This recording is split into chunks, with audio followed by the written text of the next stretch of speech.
नमस्कार दोस्तों, मैं नरेंद्र पांडे आप सभी का फिर एक बार स्वागत करता हूं और पॉडकास्ट के इस दौरे पर, इस एपिसोड पर मैं बात करूंगा स्वास्थ्य के एक अलग दृष्टिकोण पे। दोस्तों, हम सब हेल्दी रहना चाहते हैं और ये भी चाहते हैं कि हम स्वस्थ रहें, मगर बीमारियों में हम उलझ जाते हैं और हेल्दी रहने की बजाय हम बीमार ना हो और बीमार पड़े हैं तो बीमारी को कैसे ठीक करें, इसमें हमारे चारों ओर लग जाते हैं, चाहे वो डॉक्टर हो, चाहे वैद्य हो या फार्मास्यूटिकल कंपनियां। खैर, हेल्दी रहने के लिए हम विषय पे बात करेंगे कि कैसे स्वस्थ रह सकते हैं। दो महत्वपूर्ण व्यक्ति हमारे साथ बैठे हैं, दोनों डॉक्टर हैं। अमूमन हमेशा की तरह डॉक्टर अनिल गुप्ता हमारे साथ में हैं। डॉक्टर गुप्ता जी का बहुत बहुत स्वागत है। डॉक्टर गुप्ता MBBS MS हैं, ऑप्थेल्मोलॉजिस्ट हैं, साथ में इंटीग्रेटेड होलिस्टिक हेल्थ के ऊपर में काम कर रहे हैं। और दूसरे गेस्ट में हमारे पास में डॉक्टर अविनाश तिवारी जी हैं। Avinash Tiwari palliative health care पे काम करते हैं। एक नई विधा कहूँ मॉडर्न मेडिकल साइंस के अंतर्गत आई है। समझेंगे, आपके लिए भी शायद नया हो सकता है कि पैलेटिव हेल्थ केयर क्या है। और आज वही विषय हमारे साथ में है कि बीमारी को हम पहचान रहे हैं और पहचानने में उलझे पड़े हैं कि कौन सी बीमारी है, क्यों हो रही है, और स्वास्थ्य को भूलते जा रहे हैं। ठीक कहा डॉक्टर अनिल मैंने? बिल्कुल ठीक कहा। देखिए, दो टर्म्स हैं जो आज हम यहाँ इंट्रोड्यूस कर रहे हैं। एक है पैथोजेनेसिस और एक है सैल्यूटोजेनेसिस। पांडे जी, ये शब्द सुनने में बहुत भारी भरकम लगते हैं। ऐसा लगता है कि पता नहीं क्या टॉपिक रख लिया आज आपने।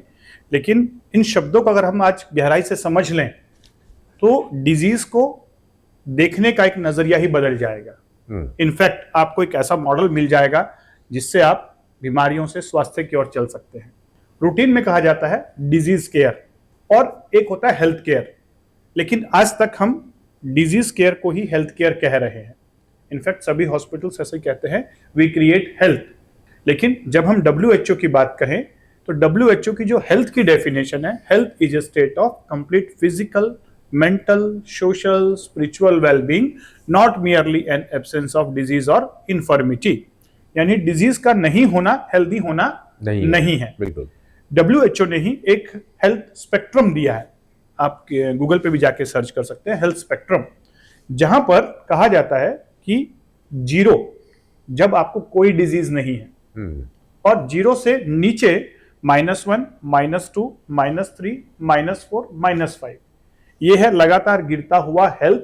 इसका मतलब है बहुत सारी mild disease, moderate disease, severe disease और लास्ट में आता है डेथ। तो जो एक रूटीन हेल्थ केयर मॉडल है जिसे हम कह रहे हैं, जिसको मैं कहता हूं डिजीज केयर मॉडल, जब भी आप बीमार होते हैं 0 से नीचे जाते हैं तो वो आपको -4, -3, -2, -1 पे या 0 पे लाके छोड़ता है। ये एक रूटीन मॉडल है और इसकी बहुत जरूरत है आज के समय में। लेकिन एक दूसरा मॉडल है जो आपको 0 से +1, +2, +3, +4 और +5 पे लेके जाता है। 0 का मतलब जब आप डिजीज नहीं है लेकिन आप हेल्दी नहीं है। +1 का मतलब है कि आप हेल्दी हैं। +2 का मतलब है कि आप गुड लेवल ऑफ हेल्थ पे हैं, आपका स्टेमिना, आपकी वाइटलिटी बहुत अच्छी है और आप रूटीन वर्क अच्छे से कर रहे हैं। और +5 का मतलब होता है पॉजिटिव हेल्थ, जिसका मतलब है आप अपनी पर्सनल और प्रोफेशनल लाइफ में 100% नहीं, 200% आप अपना योगदान दे पा रहे हैं, कंट्रीब्यूट कर पा रहे हैं। यानी उस स्टेट के अंदर आपका physical functioning, mental functioning, emotional stability और आपकी सोशल पर्सनैलिटी बहुत जबरदस्त होती है। तो ये जो +1 से लेकर +5 की स्टेट है, इसे कहते हैं सैल्यूटोजेनेसिस। और जो 0 से लेकर -4 की स्टेट है, दैट इज कॉल्ड पैथोजेनेसिस। यानी पैथोजेनेसिस को अगर एक लाइन में कहूं कि बीमारी क्यों हुई, उसका क्या कारण है, उसको ढूंढना डीपर लेवल पर जाकर। और सैल्यूटोजेनेसिस का मतलब है कि बीमारी जो भी है वो ठीक है, उसका काम है डिजीज केयर मॉडल को ढूंढना कि क्या कारण है। लेकिन सैल्यूटोजेनेसिस का मतलब है कि व्यक्ति को हेल्दी कैसे बनाया जाए, हेल्दी से पॉजिटिवली हेल्दी कैसे बनाया जाए और कैसे वो हेल्दी होकर डिजीज से अपने आप रिकवर कर जाए। मतलब बीमारियों को पहचानना, बीमारियों को डायग्नोस करना, जितने भी टूल्स अवेलेबल है, चाहे वो एक्सरे की हो या ब्लड टेस्ट, यूरिन टेस्ट हम लोग कराते हैं, ये सब पैथोजेनेसिस में आएगा। Yes, definitely these are all pathogenesis. क्यों कारण हुआ बीमारी का, ये पता लगाना है। और आप ये कहना चाह रहे हो कि अगर हेल्दी रहना है और हेल्दी हम कैसे रह सकते हैं, इस पे काम करें, वो सैल्यूटोजेनेसिस Right. आएगा। ठीक है, मगर अब बात तिवारी जी को भी साथ में लेते हैं। तिवारी जी, बीमारियां बहुत सारी हैं, पता तो लग भी जाती हैं, बट जो सेलुटोजेनेसिस का रोल आता है कि आदमी को हेल्दी रखना है, वो आपके विभाग में कैसे आता है? क्योंकि एक तो पहले ही आपकी विभाग ही समझ में नहीं आती हमको कि ये जो पैलेटिव हेल्थ केयर आप बात कर रहे हैं, बहुत दिनों में तो हमने एनर्जी की भाषा समझी कि पॉजिटिव हेल्थ पे जो कर रहे हैं, होलिस्टिक हेल्थ को, पैलेटिव हेल्थ केयर कैसे? तो अभी हम देख रहे हैं कि दिन ब दिन गैर संचारी रोग की जो प्रासंगिकता है बढ़ती जा रही है। पहले हमारा भारत एक डायबिटीज़ कैपिटल बना, अब हम कैंसर कैपिटल बनने की ओर अग्रसर हैं। एक आंकड़े के मुताबिक हर 9 में से 1 व्यक्ति अभी कैंसर के रिस्क में है और 2050 तक हर 2 में से 1 व्यक्ति कैंसर के रिस्क में रहेगा इंडिया में। जिस हिसाब से ये रोग के निदान हो रहे हैं, इनका इलाज जिस हिसाब से आगे बढ़ रहा है, उस हिसाब से उतने इफेक्टिव ट्रीटमेंट मॉडल नहीं आ पा रहे हैं जो इन रोगों को क्योर करें। सो अभी तक हमारा जो अप्रोच रहा है वो प्रॉब्लम ओरिएंटेड रहा, लेकिन आज तक हमारा अप्रोच रिसोर्स ओरिएंटेड नहीं रहा। रिसोर्स ओरिएंटेड मतलब हम वेलबींग को कैसे मेंटेन करें। अभी तक हमारा डिजीज के कॉज और मैकेनिज्म जिसके बारे में सर बता रहे थे, सॉल्यूटोजेनेसिस एंड पैथोजेनेसिस, पता सभी को है, बट इसका प्रयोग अपने प्रैक्टिस में हेल्थ केयर प्रोफेशनल और आम जनता अपने स्वास्थ्य के लिए बहुत कम कर रही है। तो पैलिएटिव केयर का मतलब यही होता है कि किसी भी लाइफ थ्रेटनिंग इलनेस, ऐसी बीमारी जो आपके जीवन को थ्रेट कर रही है, जो आपके जीवन के लिए खतरा है, जैसे कि कैंसर, में कैसे जीवन की गुणवत्ता में बढ़ोतरी की जाए, इस बारे में कैसे पेशेंट को और न सिर्फ पेशेंट, उनके परिवारों को कैसे मदद की जाए, चाहे वो मदद शारीरिक हो, मानसिक हो, भावनात्मक हो या आध्यात्मिक हो, जिससे उनकी जीवन की गुणवत्ता बढ़ जाए। तो इसे ही पैलिएटिव केयर कहते हैं। यही आम शब्दों में WHO डेफिनेशन है पैलिएटिव केयर का। राइट, पैलिएटिव केयर भी एक बात हुई, और सेलुटोजेनेसिस की जब आप बात कर रहे हो कि हमें पैथोजेनेसिस से सेलुटोजेनेसिस की जाना है, कुछ पैलिएटिव केयर से मिलता हुआ मुझे लगता है बहुत कुछ सिमिलरिटी मिलती है। अब एक चीज समझना कि जो किसी को डिसीज हो गई, अभी तक जो मॉडल ओवरऑल वर्ल्ड पे चल रहा है, उस मॉडल में अगर देखें तो हेल्थ केयर मॉडल जो है वो प्रॉपर डिसीज के ऊपर काम करता है। राइट, कि बीमारी हो गई, बीमारी के पहले तो कोई काम नाम नहीं है। बीमारी होती है तो बीमारी क्यों हुई, ये बीमारी कैसे हुई, बीमारी में कौन से बैक्टीरिया काम आएंगे जिसे ज्यादा पैथोजेंस कह रहे हैं, अब उसके लिए कौन सी दवाई असर करेगी, पुरानी क्यों नहीं की, नई में कौन सा आएगा, सारा कल्चर वगैरह करके दवाइयां बनती हैं। जो आप सेलुटोजेनेसिस की बात कर रहे हैं, वो कैसे धरातल पे आएगा, वो कैसे वर्क करता है, जिसके आकर डेफिनेटली देखिए, disease disturbance in easiness of body और disturbance in easiness of mind. जब भी कोई डिस्टर्बेंस आती है तब बॉडी के अंदर में डिजीज होती है, राइट।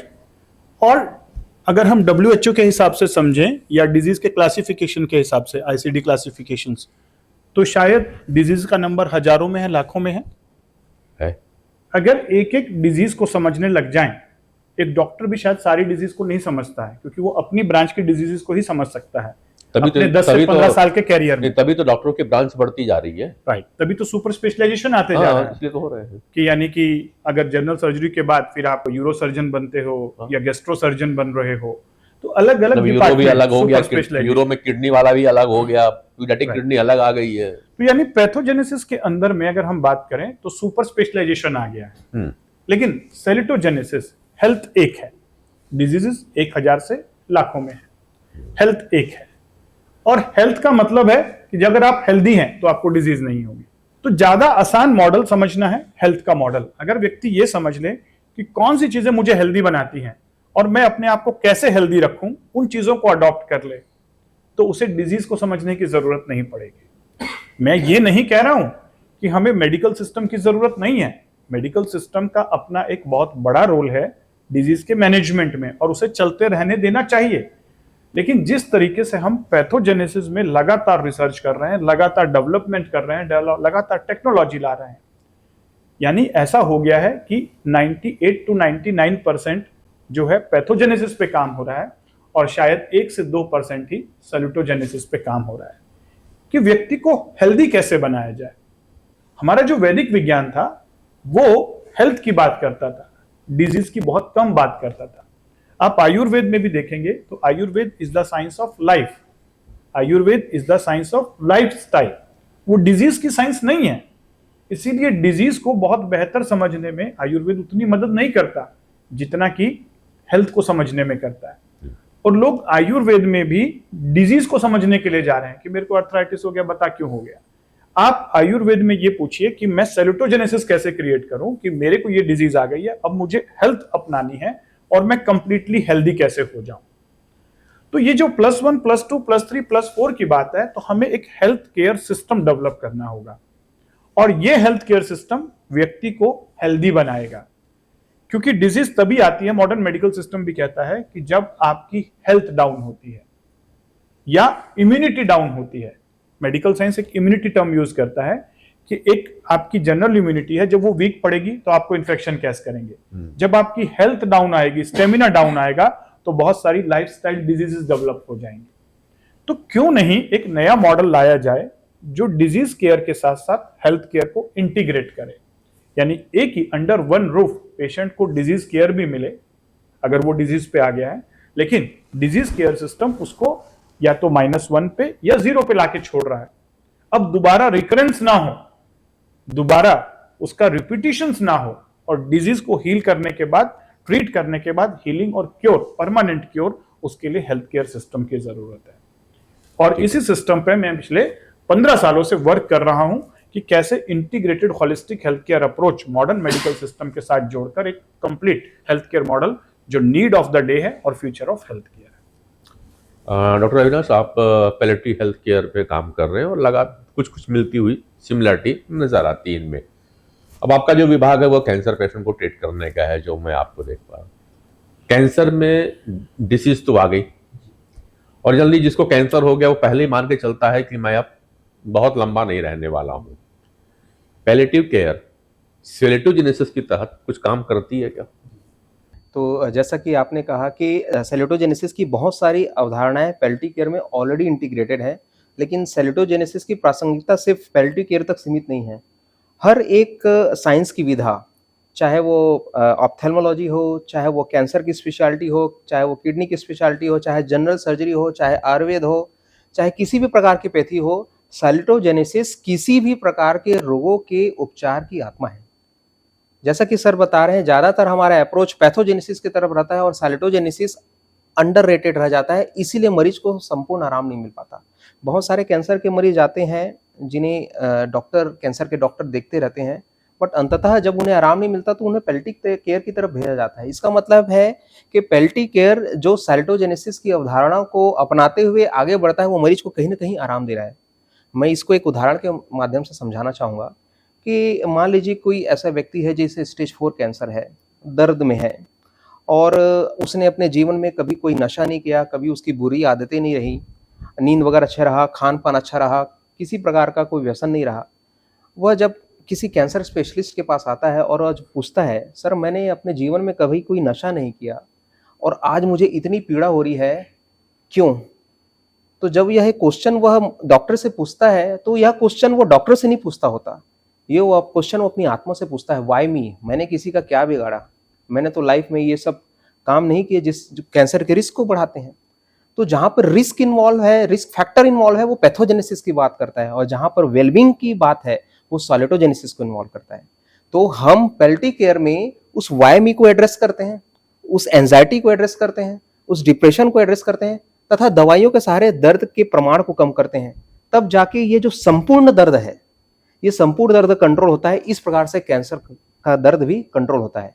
और सेलेटोजेनेसिस की अवधारणा भी यही है, सेंस ऑफ कोहेरेंस, एक संपूर्णता का एहसास। मरीज नहीं, किसी भी एक स्वस्थ व्यक्ति के जीवन से ये संपूर्णता का एहसास चला जाता है, तब जाके वो बीमार कहलाता है। क्योंकि बीमार होना सिर्फ शरीर की अवस्था नहीं है, ये मन की भी अवस्था है। अगर कोई व्यक्ति अच्छा कोप अप कर रहा है, अच्छे से स्ट्रेस मैनेज कर रहा है, हेल्दी लाइफस्टाइल अपना रहा है, ओबेसिटी पे काम कर रहा है, स्ट्रेस पे काम कर रहा है, उसके आचार विहार अच्छे हैं, उसके सेल्फ मैनेजमेंट स्ट्रेटेजीज अच्छे हैं, तो बीमारी से कोप अप करने में भी उसे सफलता मिलेगी, बजाय कि उन व्यक्तियों से जो इन चीजों को नहीं अपना रहे हैं। तो ऐसे व्यक्तियों में रिजल्ट भी अच्छा मिलता है, और यही अवधारणा है पैलिएटिव केयर की। एक बात आपने कही और वहां से मतलब तो घूमने लगा था, थोड़ी दुनिया में चला गया था चिंतन के। जब कोई हमसे पूछता है how are mister you, okay I am well, but अभी आपने वेलबींग कहा। अब वेल और वेलबींग, मुझे पूछा कि कैसे हो, तो मैंने कहा yes okay I am well, but जब आपने कहा बीमारी के बाद तो बोरी क्योर जो होना चाहिए, जो दर्द रिमूव होना चाहिए, वो वेल बींग का रिमूव होना चाहिए, पूरे वेल बींग को ठीक होना चाहिए। शायद यहाँ पे अब पैथोजेनेसिस और सेलेटोजेनेसिस को समझने में, साथ में काम करने की हाँ अब आवश्यकता समझ में, तो ये वेल और वेल बींग डॉक्टर अनिल। बहुत ही अच्छा आपने पॉइंट पकड़ा है यहाँ पर कि वेल और वेल बीइंग में डिफरेंस क्या है। हाँ ये वही डिफरेंस है जो ह्यूमन और ह्यूमन बीइंग में है। यू आर ए ह्यूमन और ह्यूमन बीइंग। आप ह्यूमन है या ह्यूमन बीइंग है? या जनरली हम क्या कहते हैं? We are Human human being. लेकिन हम कहते तो हैं, लेकिन ह्यूमन को समझते और बीइंग को समझते ही नहीं है। ह्यूमन का मतलब है मेरा ब्रेन एंड बॉडी, ये जो फिजिकल पार्ट जो मुझे दिखाई देता है। और इस फिजिकल पार्ट में जब बहुत सारी प्रॉब्लम आ जाती है, जैसा डॉक्टर अविनाश ने कहा ना कि सर मैं तो ना तो ड्रिंक करता था, ना सिगरेट पीता था, ना मेरे लाइफस्टाइल भी अच्छा था, फिर भी मैं डिजीज, ये कैंसर क्यों हो गया? ह्यूमन तो ठीक था, बीइंग में प्रॉब्लम थी। बीइंग में वो सारी चीजें आती है, आपका माइंड, आपकी इमोशंस, आपकी सोल, आपकी लाइफ फोर्स एनर्जी, आपकी इंटेलेक्ट, आपका ऑरा, आपका बायोफील्ड जो अदृश्य पार्ट है, जिसे मेडिकल साइंस अभी समझ नहीं पा रहा है। लेकिन हाँ, बात कहता है कि हाँ साइकोलॉजी डिस्टर्ब थी, स्ट्रेस था।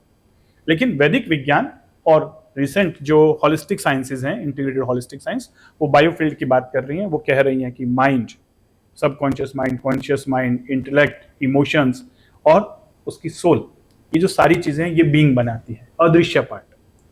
इसी प्रकार से वेल का मतलब है कि मैं फिजिकली फिट हूं, और वेल बीइंग का मतलब है फिजिकल के साथ साथ मेंटली, इंटेलेक्चुअली एंड स्पिरिचुअली भी हेल्दी हो।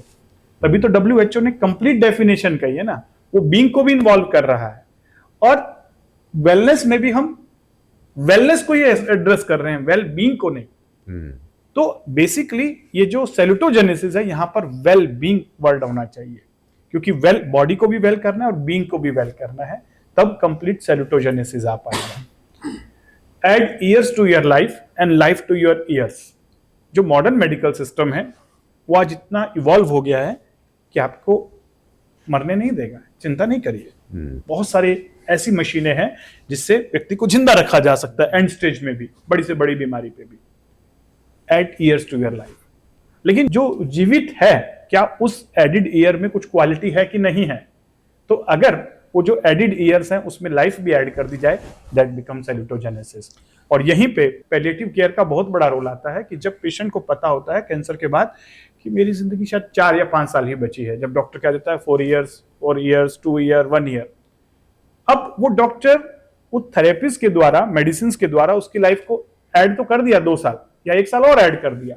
लेकिन यहां पर अगर हेल्थ मॉडल उसमें जोड़ दिया जाए, उससे पूछा जाए कि आप कैसे हेल्दी रह सकते हैं, आपका पैशन क्या है, आपका पर्पस क्या है, मीनिंग लाइफ में कुछ ऐड कर दिया जाए, और उसे हेल्दी साइंस के साथ जोड़कर उसकी जो लाइफ फोर्स एनर्जी है, उसका जो मेंटल लेवल है, उसका जो इमोशनल लेवल है, उसका जो स्पिरिचुअल लेवल है, वो अपलिफ्ट कर दिया जाए, और वो एडिड लाइफ जिसके ईयर्स ऐड हुए उसके अंदर लाइफ भी ऐड कर ले, उस शांति के साथ जिंदगी को जी रहा है, सहजता के साथ जी रहा है, एक उत्साह के साथ जी रहा है।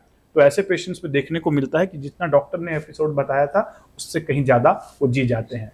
साथ ही साथ जितने उनके एडिड ईयर्स रहे, उनकी जो क्वालिटी ऑफ लाइफ थी वो बहुत जबरदस्त हो गई। इसीलिए तो मैं कह रहा हूं कि हमें मेडिकल सिस्टम की भी जरूरत है, पैथोजेनेसिस की भी, लेकिन सेलुटोजेनेसिस मॉडल को लाने की जरूरत है, और हर हॉस्पिटल के अंदर ये मॉडल ऐड होना चाहिए, तभी हम पर्सन को ह्यूमन से ह्यूमन बीइंग और वेलनेस से वेल बीइंग की तरफ लेकर चलेंगे। बढ़िया।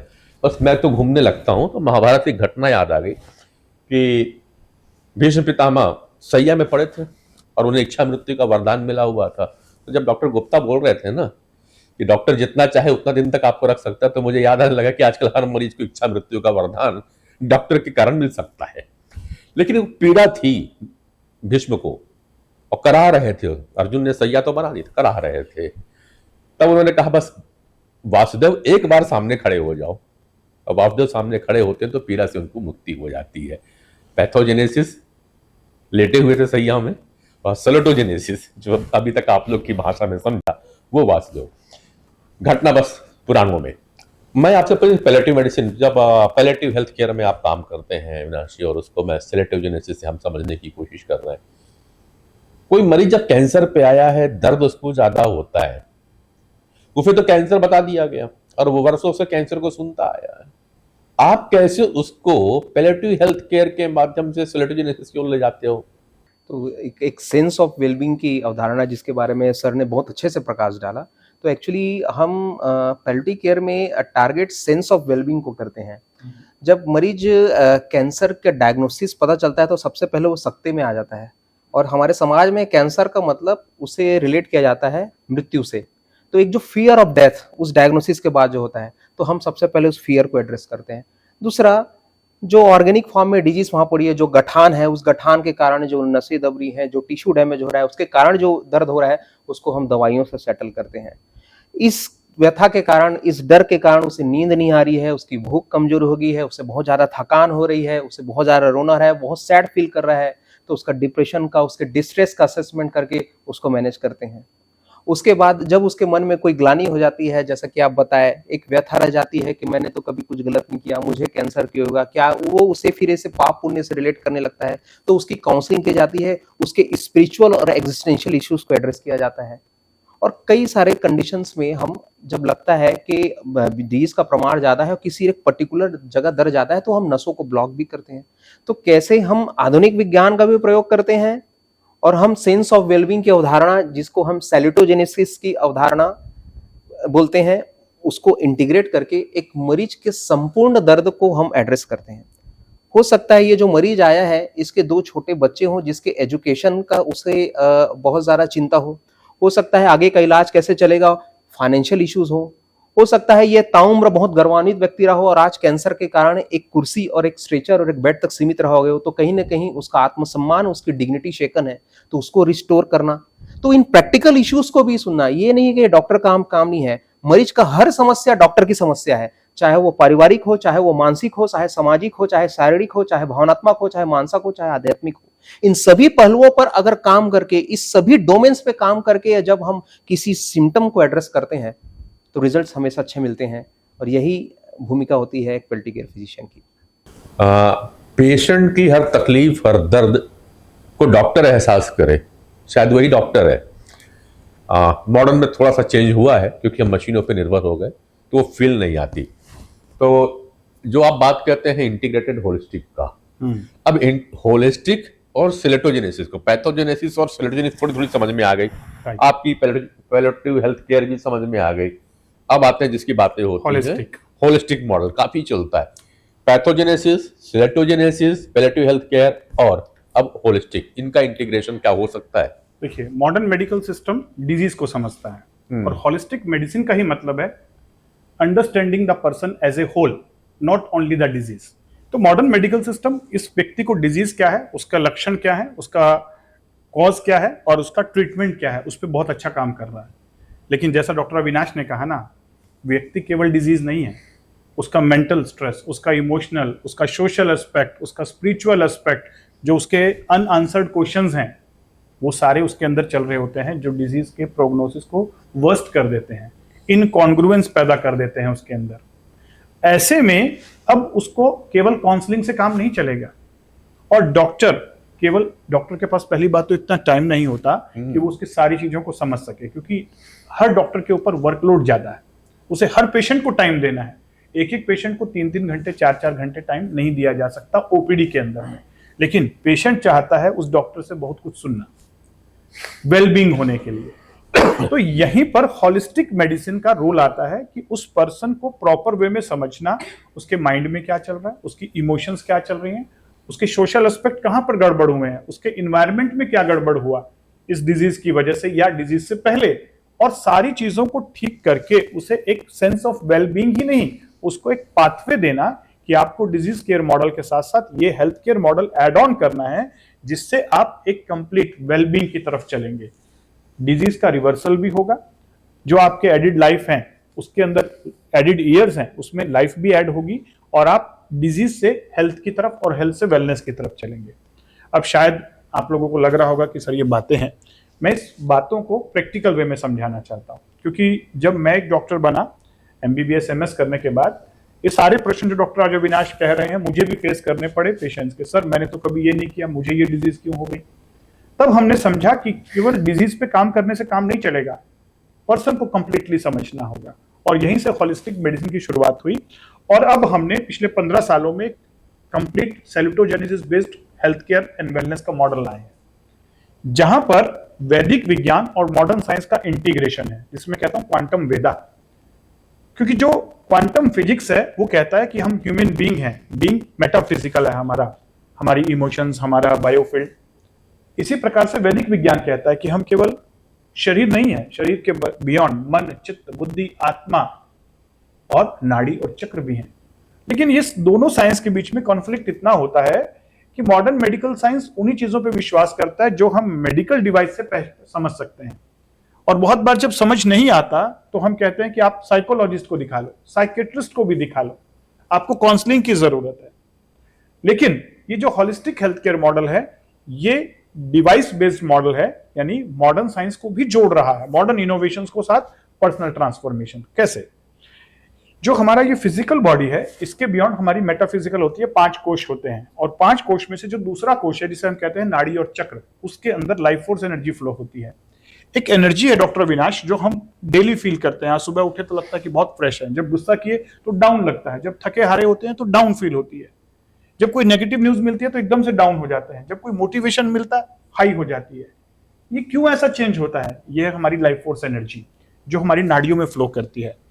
और जो मॉडर्न साइंसेज हैं, वेलनेस की sciences, energy medicine, holistic medicine, वो बता रही हैं कि जो हमारे वैदिक विज्ञान में लिखा था कि ये लाइफ फोर्स एनर्जी अगर हमारे अंदर एक बैलेंस्ड वे में चल रही है तो होम्योस्टेसिस मेंटेन रहेगा, हार्मनी मेंटेन रहेगी, और हम एक वेलनेस के स्टेट में रहेंगे। लेकिन जब ये जो लाइफ फोर्स एनर्जी है ये इम्बैलेंसेस हो जाती है, ब्लॉकेजेस आ जाते हैं, तब पैथोलॉजी स्टार्ट होती है। और ये पैथोलॉजी भी एक दिन में शुरू नहीं होती, एक विंडो पीरियड होता है जब पर्सन की लाइफ फोर्स एनर्जी डाउन होना शुरू होती है और उसको लगता है कि मैं अच्छा फील नहीं कर रहा हूं सर, वो स्टेमिना नहीं रहा सर, वो बात नहीं रही। लेकिन वो डॉक्टर के पास जाता है और कहता है कि सर मुझे कुछ अच्छा नहीं लग रहा है, लेकिन सारे मेडिकल टेस्ट नॉर्मल आते हैं। अब ये पेशेंट और परेशान हो जाता है और डॉक्टर कहते हैं कि यार आप तो खुश होना चाहिए, सारी चीजें तो नॉर्मल आई है, लेकिन उसके जो लक्षण थे, उसके जो सिम्टम्स हो रहे हैं कि मुझे अच्छा नहीं लग रहा है, वो तो वैसे ही परसिस्ट कर रहे हैं क्योंकि अब वो विंडो पीरियड में है। अगर इस विंडो पीरियड में उसको इस होलिस्टिक हेल्थ केयर मॉडल पे ला दिया जाए और उसको हेल्थ से, क्योंकि अब वो 0 से -1 पे चला गया है, लेकिन ऐसे ही जैसे ही वो होलिस्टिक हेल्थ केयर मॉडल में आता है उसको हम +1 +2 पे ले जाते हैं और 1 से 1.5 महीने के अंदर ही उसको अच्छा फील होना शुरू हो जाता है। लेकिन कई बार मैक्सिमम लोग समझते ही नहीं इस मॉडल को और वो 0 से -1 और फिर वेट करते रहते हैं, फिर वो -2 या -3 पे जब जाते हैं तब उनके फिर वो फिजियोलॉजिकल टेस्ट, पैथोलॉजिकल टेस्ट सब पॉजिटिव आने शुरू हो जाते हैं और फिर उसके पास पैथोजेनेसिस मॉडल के साथ दवाइयां शुरू हो जाती हैं और फिर वो और निराशा में चले जाता है। लेकिन हमारा जो मॉडल है उस मॉडल के अंदर हमने इस तरीके से ऐड किया कि मेडिकल डॉक्टर और ये होलिस्टिक हेल्थ केयर कंसल्टेंट दोनों साइड बाय साइड काम करेंगे। मेडिकल मॉडल डॉक्टर का जो रोल है वो है कि डिजीज को डायग्नोस करना और उसके साथ साथ इसको एड ऑन करवाना। These are not alternative sciences, these are complementary sciences. Alternative का मतलब बहुत गड़बड़ा जाता है क्योंकि पेशेंट चाहता है कि मुझे मेडिकल साइंस की मदद ना लेनी पड़े और ऐसे में कई बार नुकसान कर लेता है। मैं कह रहा हूं कि उसे एक मेडिकल एक्सपर्ट की जरूरत है क्योंकि अब डिजीज आ गई है। अगर वो 0 पे है तो उसे मेडिकल डॉक्टर की जरूरत नहीं है, लेकिन अगर वो -1 -2 पे आ गया है तो उसे एक मेडिकल डॉक्टर की भी जरूरत है और साथ ही साथ ये मॉडल की। अब हम उसके अंदर में हमारा जो मॉडल है उसका डाइट प्लान, लाइफस्टाइल प्लान, उसका जो डिटॉक्स प्लान, उसकी जो मेंटल काउंसलिंग और क्रियाओं के द्वारा, वैदिक क्रियाओं के द्वारा उसकी जो लाइफ फोर्स एनर्जी है जो -4 से नीचे आ गई, हम उसे वापस 4 to 6 के बीच में ऑप्टिमम ले आते हैं। और ये 10 डेज के कोर्स में ही उसको पर्सन को फील होना शुरू होता है और डिवाइसेस की मदद से हम उसकी लाइफ फोर्स एनर्जी को स्कैन कर सकते हैं। बीइंग ए मेडिकल डॉक्टर मैं दोनों साइंसेस को समझता हूं, पैथोजेनेसिस को भी और सेल्यूटोजेनेसिस को भी। अब मैं इस मॉडल को डॉक्टरों को इंट्रोड्यूस करना चाह रहा हूं कि वैसे डॉक्टर्स जो समझते हैं कि लाइफस्टाइल का रोल है, जो समझते हैं कि मेडिटेशन का बहुत बड़ा रोल है, जो समझते हैं योगिक क्रियाओं का रोल है, जो समझते हैं साइलेंस का रोल है, जो समझते हैं कि जो पीस है, जो पैरासिम्पैथेटिक सिस्टम है, अगर उसे रिलैक्स कर दिया जाए, पैरासिम्पैथेटिक सिस्टम एक्टिवेट कर दिया जाए तो बॉडी की इनर हार्मनी अपने आप हीलिंग कैपेसिटी एक्टिवेट करती है। तो ऐसे डॉक्टर्स को हम इनवाइट करते हैं। मैं वेलकम करना चाहूंगा कि ये अपने ही हॉस्पिटल के अंदर एक नया मॉडल लाया जा सकता है जहां पर पैथोजेनेसिस और सैल्यूटोजेनेसिस दोनों हाथ मिलाकर काम करेंगे, जहां मॉडर्न मेडिकल सिस्टम और होलिस्टिक मेडिसिन दोनों एक साथ काम करेंगे। अल्टीमेटली हमें पेशेंट को डिजीज से हेल्थ और हेल्थ से वेलनेस की तरफ लेके चलना है, अल्टीमेटली पेशेंट को पैथोजेनेसिस से सैल्यूटोजेनेसिस की तरफ लेके चलना है, और अल्टीमेटली उसे एक under one roof complete solution provide करना है। ठीक है, बहुत बात तो बहुत अच्छी है डॉक्टर अविनाश से। कितना चैलेंजिंग होगा और कितना इजी है कि मॉडर्न मेडिकल साइंस को हम होलिस्टिक साथ में जोड़ लें, यानी आपकी विधा भी जो पैलेटिव है, यानी पैथोजेनेसिस और सेलेटोजेनेसिस को हम इंटीग्रेट करके वर्क कर सकें सारे डॉक्टर्स। मेरा मानना है कि ये सभी चीज़ें अब वैकल्पिक नहीं रही, ये बहुत अनिवार्य है, अपरिहार्य है। अब ये चीज़ें जैसे सर ने बोला कम्प्लीमेंट्री है, लेकिन ये कम्प्लीमेंट्री नहीं रही, ये चीज़ें अब नेसेसरी हैं, क्योंकि इतने ज़्यादा सफरिंग्स हैं, इतने ज़्यादा क्रोनिक डिसऑर्डर्स के प्रिवलेंसेस हैं, बढ़ रहे हैं, अलग अलग प्रकार की लाइफ स्टाइल डिसऑर्डर आ रहे हैं, तो और उस हिसाब से रिसर्च आगे नहीं बढ़ रहा है, और ऐसे में मरीज और उनका परिवार बहुत सारे तकलीफ़ों को और कष्टों को झेल रहे हैं। तो किसी माध्यम से अगर उनको सेंस ऑफ वेलबींग होता है तो उससे अपनाने में ऐसा जरूरी नहीं कि किसी चीज़ का साक्ष्य नहीं है तो मतलब वह एग्जिस्ट नहीं करता, है ना। पर रिसर्च जो भी हो रहा है, मैं यहाँ इंटरप्ट कर रहा हूँ, जो रिसर्च हो रहा है जितना हम लोग जानते हैं वो फिर उसी बीमारी के कारण पे रिसर्च हो रहा है। राइट भाई आपका एक एस्पेक्ट जो आप बीइंग की जो बात कर रहे थे, आप दोनों, आपने वेल बीइंग कहा, आपने ह्यूमन बीइंग कहा, यानी वेल वाले पार्ट और ह्यूमन वाले पार्ट में रिसर्च हो रहा है, पैथोजेनेसिस पे अगेन हो गए।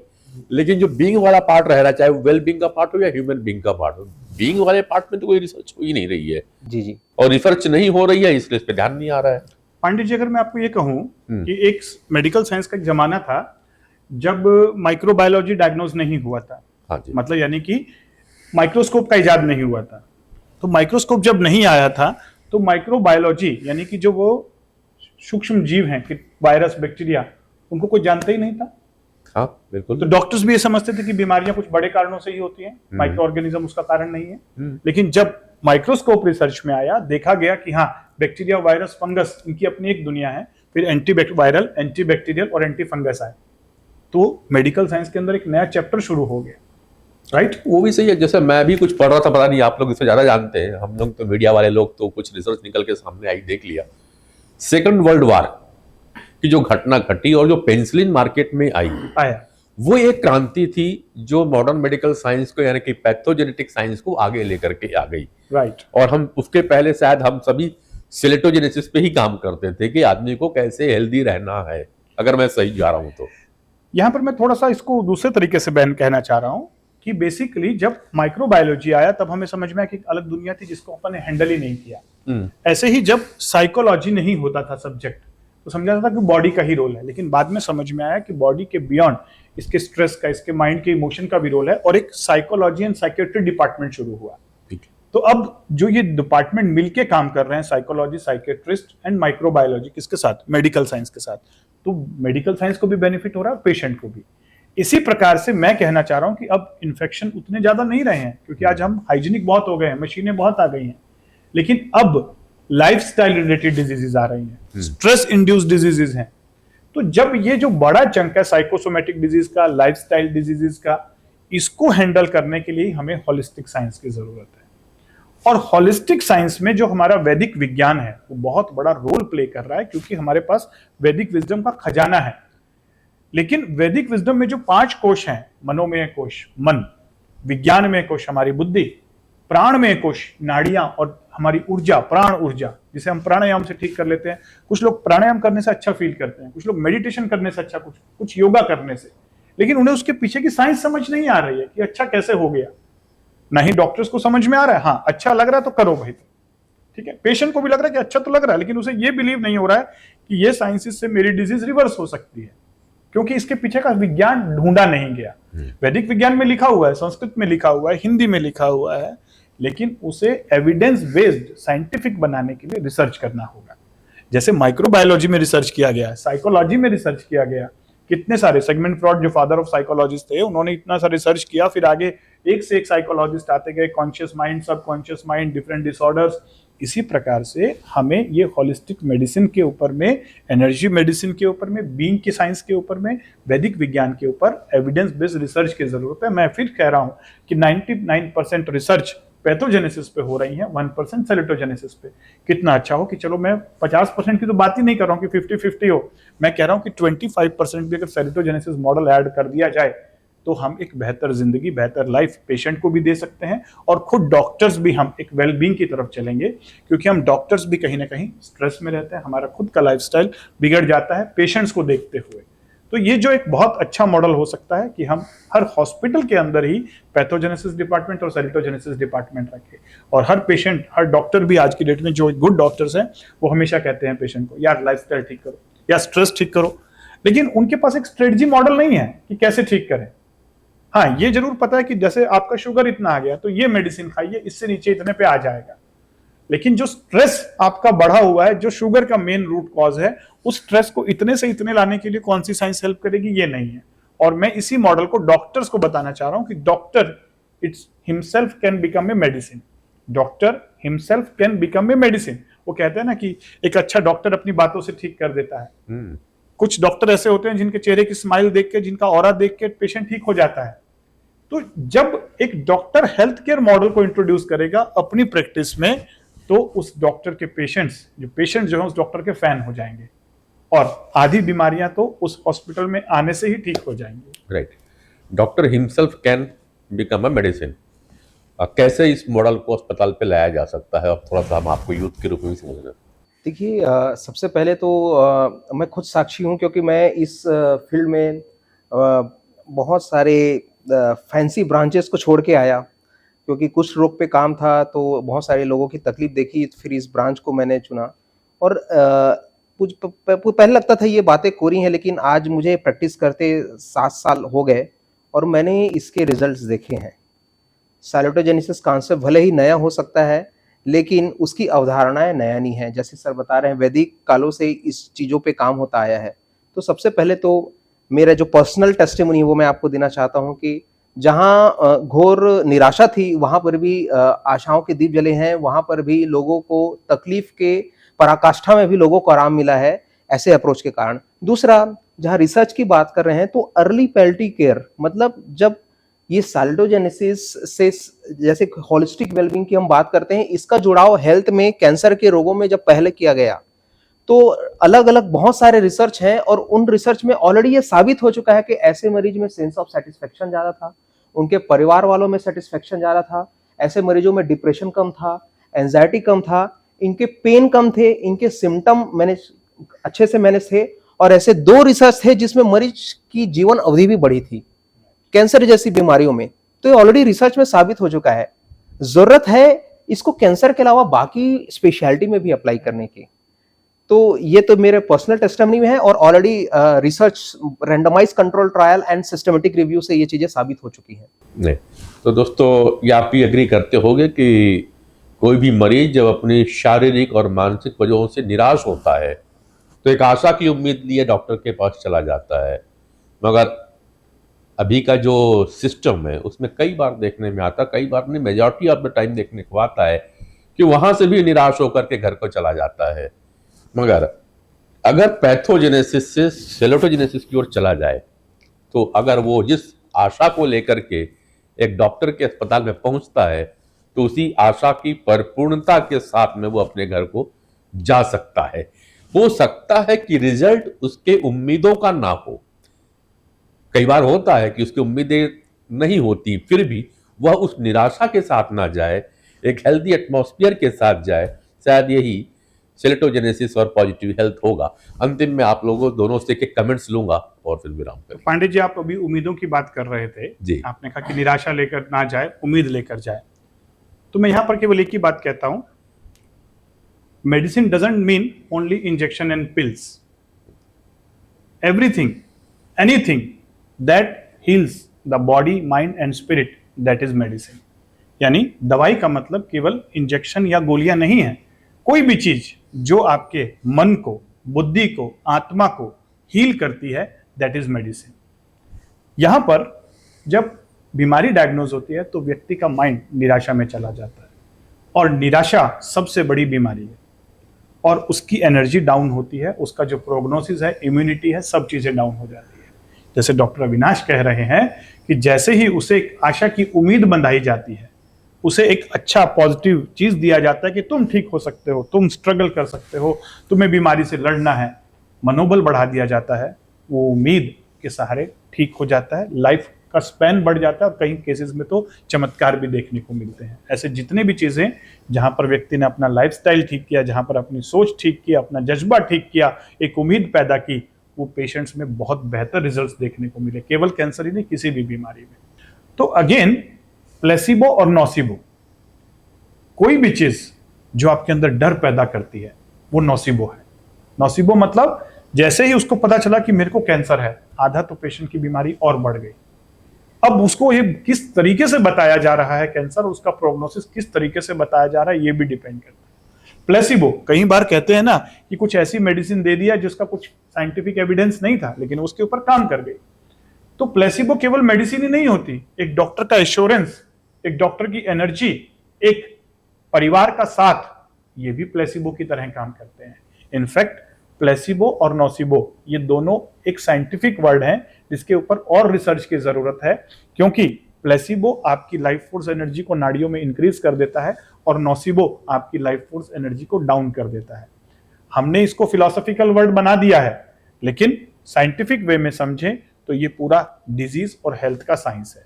इसीलिए तो मैं कह रहा हूं अगेन फिर से कि पैथोजेनेसिस के साथ सेलेटोजेनेसिस पे रिसर्च की जरूरत है।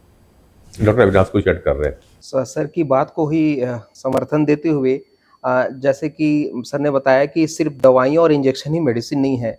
मरीज के अंडरस्टैंडिंग पे काम करना, मरीज के अंदर वो क्षमता को बढ़ाना कि वो अपने इस बीमारी, इस डायग्नोसिस, इस कंडीशन को मैनेज कर सके और उस बीमारी के साथ अपने जीवन के मायने को पा सके, उस लाइफ को मीनिंगफुल समझ सके। तो इस अंडरस्टैंडिंग, मैनेजेबिलिटी और मीनिंगफुलनेस पे भी काम करना एक डॉक्टर का कर्तव्य है, और ये तीनों ही साइटोजेनेसिस के पिलर हैं। इन तीनों पे काम करके ही हम संपूर्ण स्वास्थ्य के अवधारणा को आगे बढ़ा सकते हैं। तो बहुत बहुत धन्यवाद सर, आपने इस काबिल समझा, और सर का काम जान के आज मैं बहुत ज़्यादा उत्साहित हुआ और थोड़ा आश्चर्यचकित भी हुआ। और विज्ञान की अब ये आवश्यकता है मरीजों के, और उनके जो चिकित्सक हैं उनको ये ज़रूरत है कि वो इस साइटोजेनेसिस की अवधारणा को अपने प्रैक्टिस में सम्मिलित करें। और मैं तो चाहूँगा सर आप मुझे और भी गाइड करें इस बारे में, ताकि मैं हम मरीज के बेहतरी की दिशा में और अच्छे से काम कर सकें। बिल्कुल डॉक्टर अविनाश, जैसे डॉक्टर अविनाश इन चीज़ों को समझते हैं, मैं तो सभी डॉक्टर्स को वेलकम कर रहा हूँ जो मेडिकल साइंस से जुड़े हुए हैं, कि काश हम भी अपने नॉर्मल मॉडल के अंदर पैथोजेनेसिस के साथ सेलेटोजेनेसिस को समझें। वो एक शायर ने बहुत अच्छी बात कही है कि बस इतना सा था मेरा इलाज, कि बस इतना सा था मेरा इलाज, अगर पूछ लेते वो मेरा मिजाज। क्या बात, बहुत सही। तो कई बार मिजाज पूछने की ज़रूरत होती है इलाज के साथ साथ। और बात इतनी ही होगी जितना मैं समझा। तो यूथ में हम एक कारपोरेट की ट्रेनिंग में थे, तो बात आ रही थी हैबिट की, क्योंकि सिगरेट और गुटखा का शौक उस समय था।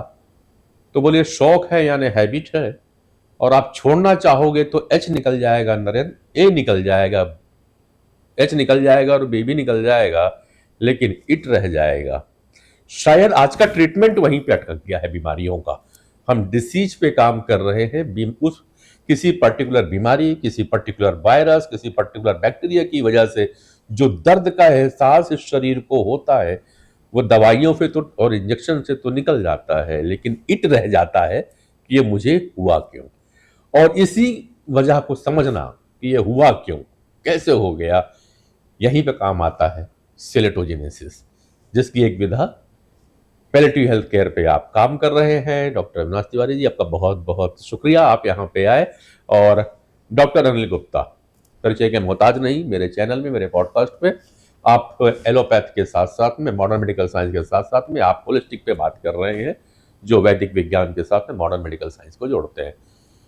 कंजूसी करते हो पर आप लोग, फीस दे दिया करो भैया, सब्सक्रिप्शन, लाइक और कमेंट्स दे दिया करें। बहुत बढ़िया, thank you very much. Thank you.